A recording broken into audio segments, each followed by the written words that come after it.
there's two types. There's type 1 and type 2, and it's pretty much in a insulin deficiency within the two types. I mean, I have an idea of what it is. I don't really know the exact everything, but I know it's when the body doesn't produce enough insulin for someone to carry out their daily activities. Well, I know that the body doesn't produce enough glucose, so it takes over your pancreas or whatever, but I think that's just my bio major kicking in. But not necessarily exactly what it is, because it's not necessarily talked about. It's just seen as something that's bad or something that's not good for the human. I know it's a condition relating to blood sugar and not much else. Diabetes is a problem where your body cannot produce, or the body has a problem regulating blood sugar, and it does not produce insulin. Diabetes is not having enough insulin to process the sugars, so there's too much sugar in your blood. But I do know that some people inherit diabetes genetically. My cousin had that, so that's pretty much all I know. I know that they have to take, was it insulin shots? Yeah, something like that. Yeah. Has something to do with sugar imbalances? Not too much, except that you need to take shots and stuff depending on how intense the diabetes is. Oh, it's my turn. Same thing too. I don't really know of it, except I know there's only one type that I really know of, and that's the type 1 diabetes. I definitely know about that one. I know that's a type 1 is you don't get enough insulin, and type 2 is you have too much insulin, right? Close. I just know it's not a good thing. It's a very unhealthy thing to have, and that's about it. I know that diabetes has to do with unstable sugar levels. That's all I know about it. My grandma has type 2 diabetes. Yes, definitely. Both of my grandparents had diabetes from both my mom and my dad's side, so I'm really prone to diabetes. My dad's side, it's very strong, and then my own mom. So. Actually, I know I have one friend that I can think of that has diabetes. My friend Reagan has diabetes. Yes, my grandpa passed away from diabetes, and two of my uncles have diabetes. Well, my grandfather has diabetes, and he had that due to lack of exercise and an unhealthy diet. Yes, my grandpa has diabetes, and my mom recently had diabetes, but now it's starting to go away. I do, my grandpa does. I personally don't. Yes, I know 2 people that have diabetes. Yeah, my grandparents have it. I actually do. My best friend actually was diagnosed last year, and my mom has had it for a couple years, so I'm pretty familiar with it because they have it. I didn't know that. I had no idea about that. Those are really high statistics, actually. No, I did not. Okay, thank you. I did not know that. That's kind of crazy. Really? I did not know that. I did not, but I wouldn't be surprised from all the unhealthy food that people eat. Are you serious? No, I did not. Wow. Oh, wow. No. Wow. That's crazy. I didn't know. Wow, really? I had no idea. That's really surprising. That's really sad. Yeah, we definitely need to do something about this.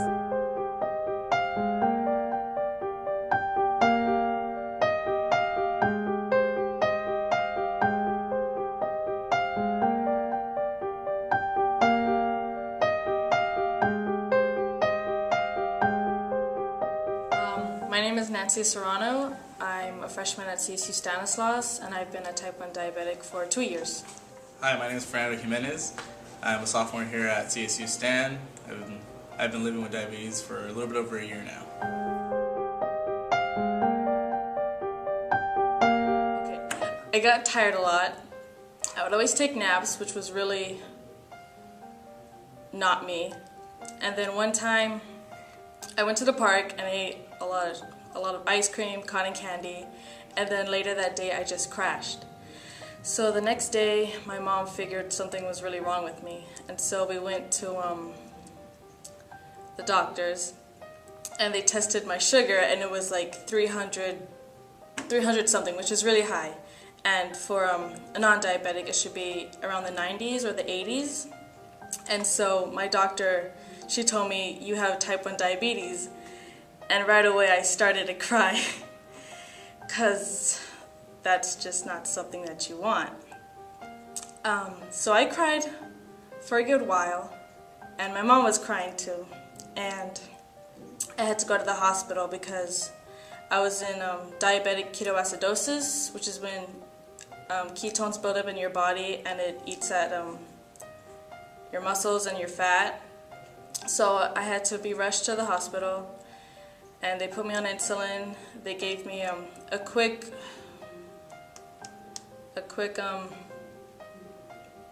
lesson about what to do for diabetes, how to test my blood, how to give myself insulin, how to do the math to figure out how much insulin I need to eat. And it was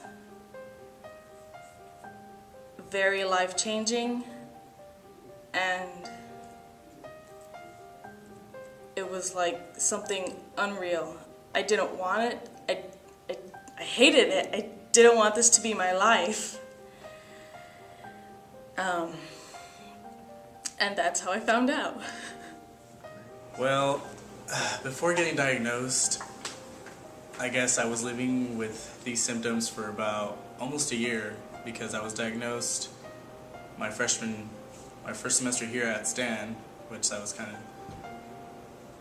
difficult to do with. But I started going blind, kind of like suddenly, my junior year in high school. So I practically had all the symptoms already for all my senior year, and the symptoms were, first thing that went out was my eyesight that I noticed. I all of a sudden started wearing eyeglasses, and then frequent urination was one of them, because I would always feel like my mouth was just completely dry.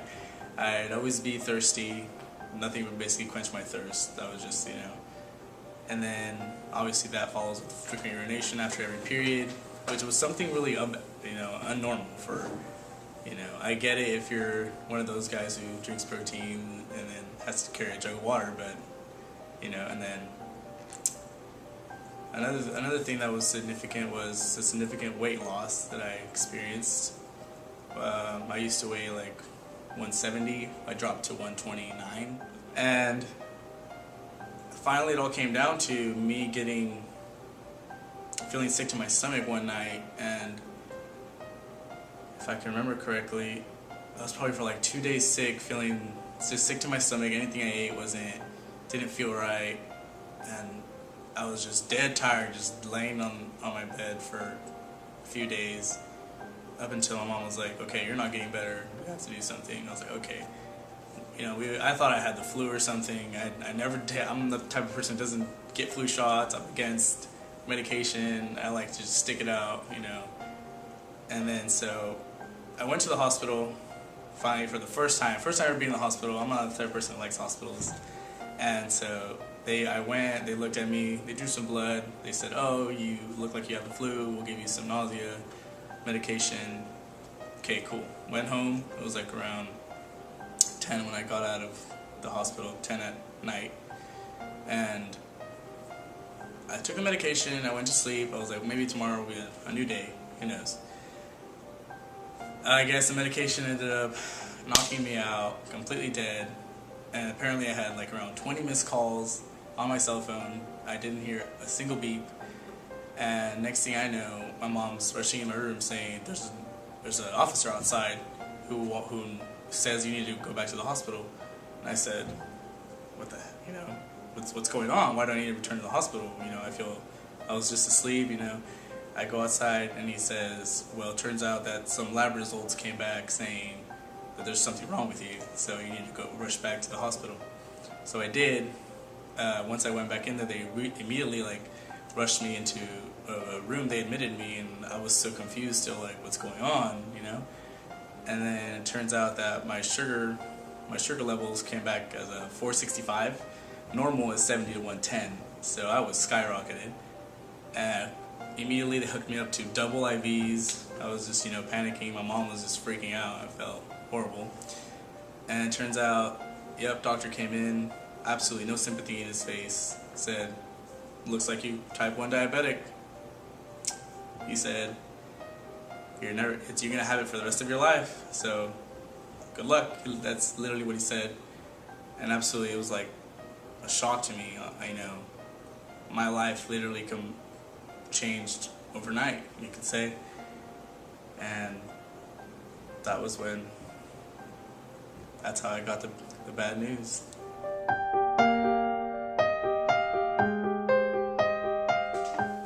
Right now, I don't think I can really find anyone. I don't really have anyone to lean on right now because I'm the only diabetic in my family and no one else around me has it. So I can't really go to my friends and tell them how I'm feeling because they don't really understand. I try to talk to my boyfriend, but he helps, but he doesn't really help. So I think I just kind of ignore it, try to get over it really fast. Yeah. Support was one of the things that I could say definitely made it easier, but at the same time, coming from a family where, if we're not so affectionate, that's something that really, it affected me as well too, because it kind of showed who is really there for you, who really cares for you, and the people who, they say they care for you, but they really don't. One of the things that really shocked me was when I was in the hospital, because I was there for 3 days, I remember, and I had all types of family show up, but one thing that shocked me that this person is family and that didn't show up, all I got was a phone call, and he's not so far away. It was my own father didn't show up. He just said he just thought it was well, he has diabetes, it's nothing crazy, but he still to this day probably doesn't understand what the effect that took on me, seeing that was basically the time that I really needed him. And him not being there, that's something that probably till this day I still have a lot of resentment. But like I said, it doesn't kill you, it makes you stronger, and seeing my friends who have stuck by my side this entire time, it's brought us so much more closer together. And sorry, you happy now?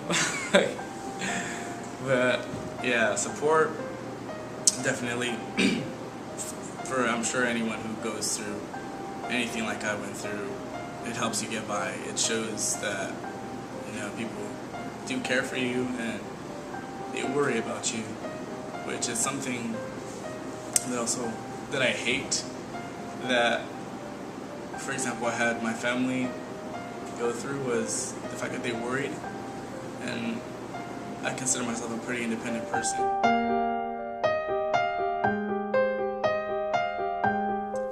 Living with diabetes affects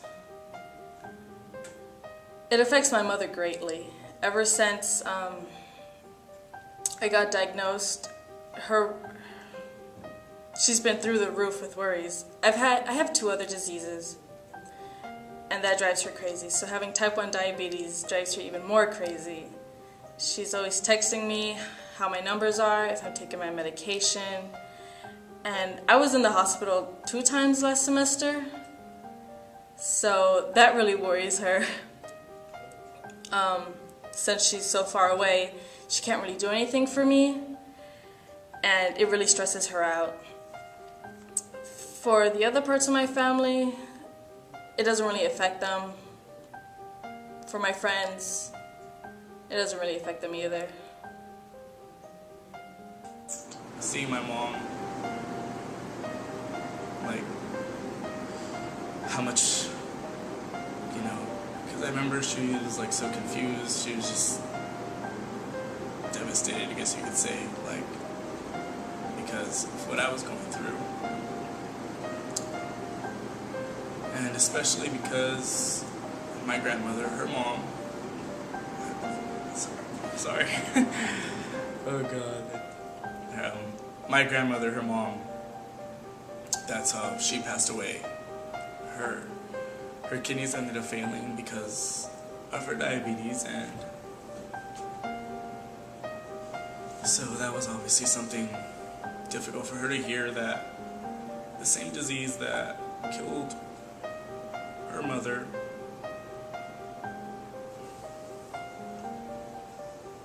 basically now,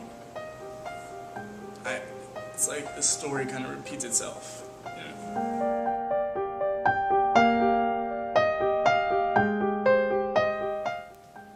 It affects my day-to-day life. I don't even know what to say because it's constantly there. Last night, around 2 or 3 in the morning, my blood sugar dropped low and it woke me up. So I started to feel sweaty and shaky. And usually when I wake up during the night, I feel nothing really makes sense. So sometimes I try to text people, and the next morning when I read the text, they make no sense. So I'm really out of it when my number's low. And so I drink a juice box, I have a cookie, and then I go back to sleep, which is bad because I'm supposed to test myself 15 minutes later to see if it went up, but I usually knock out. My daily schedule, I have to wake up, test my blood. Depending on what the number is, I'll take insulin to make it in a good range. I'll get dressed, I'll go to class, I'll maybe get something to eat after class, take my insulin, make sure I test before that, and then I'll go back to my dorm, do some work. On occasion it'll get really high and I'll feel my muscles will start to ache. I'll get really hot and sweaty, like is it cold sweat? I don't know. Everything will ache, and I'll feel really tired. I've been taking so many naps ever since I got here because my numbers have been out of range. So one way I know that my number is really high is if I wake up from a nap. And then once I go to bed, I test myself to make sure that I don't go low during the night. And if I do, I need to have a bunch of juice boxes beside my bed and some snacks to make sure that it stays steady. And then I redo that every day. It's completely changed it, especially my first year. It was, oof. I went through, I could say, almost like a depression phase. Being one of my first semesters here, it just made it that much worse because I would remember being in class and not being able to focus, just obviously just still contemplating in my mind, well, you know, blaming the world, you know, not understanding at such a young age why, to me it sounded like, because my grandmother had passed away from diabetes, and it just felt like, I feel like I have, you know, an old person disease, you could say, so, and it changed it drastically because immediately I was cut off of all my eating habits. I was put on a strict diet, and it literally, it's crazy when you see on TV, like, for example, on the show Cops, that they show, you know, a drug addict who's using drugs, and then all of a sudden they take them off, and then they're going through crazy withdrawals. And it's scary to say that I almost kind of know what that feels like, because my body was for so many years so used to all the sugar, especially anything that had basically almost everything had sugar, and then from overnight just being completely cut off.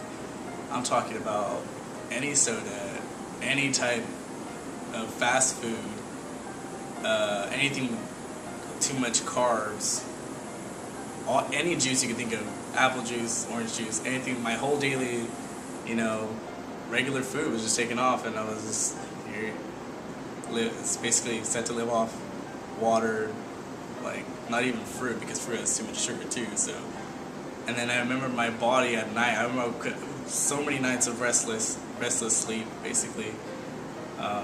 I remember I could feel my body shivering, and then going through like a crazy shivering phase, and then next thing you know, getting hot flashes, all because my body was completely changed. It was adapting to all type of medication I was taking, and that just put so much stress on me. I remember that at school I couldn't remember what we did in class, and then I started experiencing crazy leg pain because apparently for so long I was living with such high sugar levels that it ended up damaging my nerves in my legs, and that's something that till to this day I still struggle with.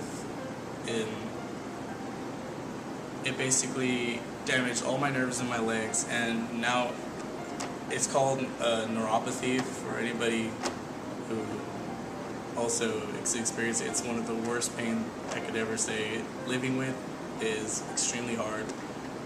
I remember I would always come to school basically, but I completely stopped wearing any type of shoe, like, unless it was open toe. That was the only type of shoe that my feet could bear to wear, because it was such a interesting way that the nerves work. Anything like even a sock would cause my feet to like just a crazy burning sensation. Walking felt like walking on pins and needles. Sleep at night, the only sleep I got maximum would be like 4 hours, just as long as the medication would last, because the pain it just never went away. Until this day it's still there, but I've just become so used to it, and basically a better diet now has caused the pain to minimize a bit, but even standing for long periods of time it's sometimes unbearable. Working long shifts a day, going to school, it takes a toll, but it's obviously made me a lot stronger now, that's for sure.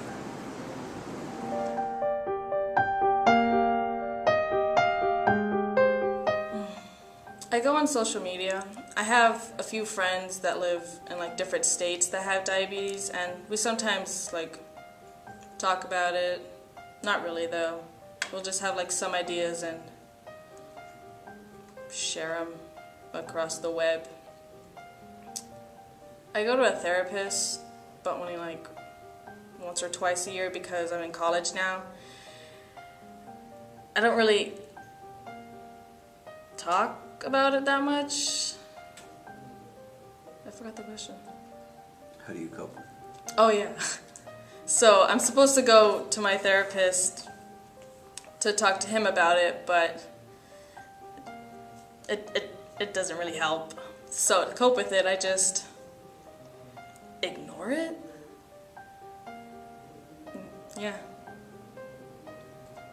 The big ones, I guess you could say, the way I cope with it is I just, I try to visualize the future.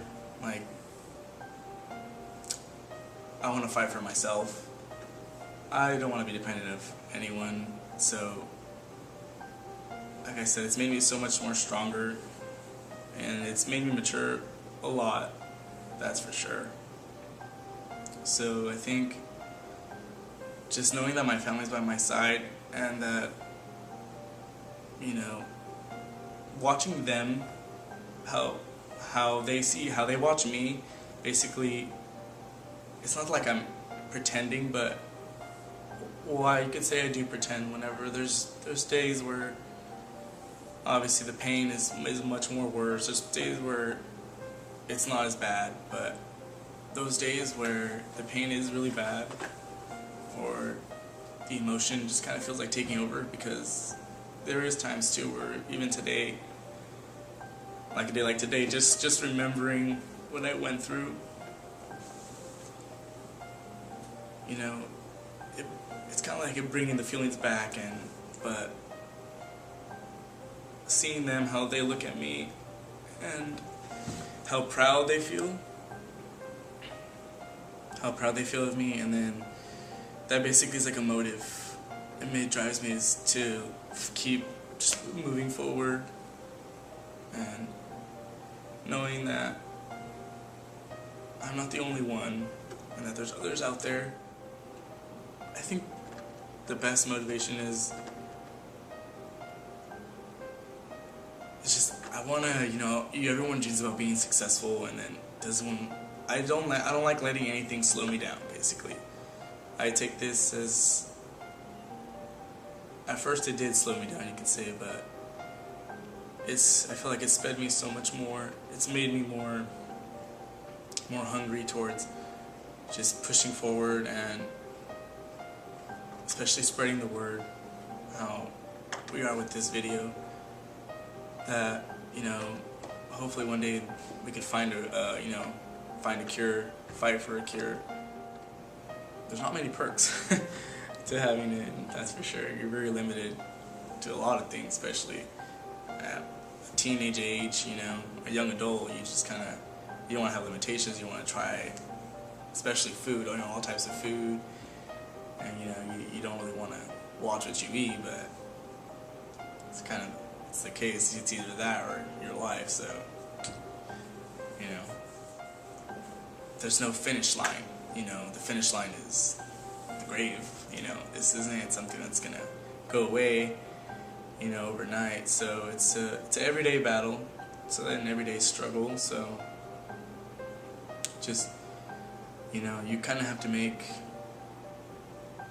this condition your best friend. You know, you gotta sleep with it, and then even more literal, I can show my pump. Like, if you can see from that angle, this little guy, it's my life support. It follows me around 24/7. Without it, it'd be a lot worse, trust me. Before I got this guy, it was carrying syringes of my insulin. That was horrible. I mean, the looks people give when they see someone injecting themselves with a syringe, like at a restaurant, anywhere, it's crazy. You know, the stereotypes you hear all the time, like only fat people get diabetes, or that's what they imagine when they think of diabetes. But no, this is why I like to educate. You know, there's people like me, little kids, who can contract this disease, and it's hereditary. You know, there's nothing you can do to prevent it or cause it, basically. You're just kind of chosen.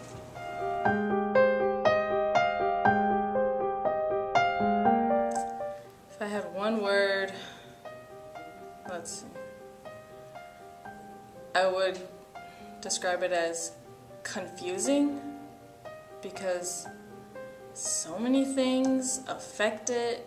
You don't know if you're eating something wrong or if you're doing something wrong. You could run and it'll go low, and then you could run the next day and it'll go super high. So that makes no sense. You could go to sleep and it'll drop, and then the next morning it'll be super high. So diabetes is confusing.